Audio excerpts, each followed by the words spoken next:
Уровень загрязнения воздуха в крупных европейских городах снизился из-за ограничительных мер, которые вводят власти стран из-за пандемии коронавируса. Так сократилось содержание диоксида азота в атмосфере таких городов, как Брюссель, Париж, Мадрид, Милан и Франкфурт, по сравнению с прошлым мартом. Эксперты связывают это в первую очередь с уменьшающимся количеством автомобилей на дорогах.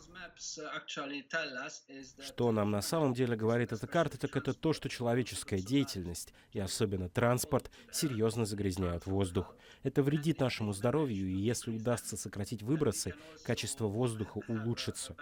Карантин показывает, что это достижимо, и нам необходимо добиться таких же показателей в долгосрочной перспективе.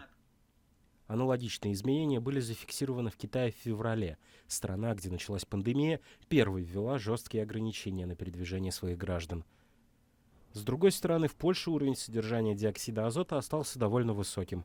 Это связывают с угольной промышленностью страны.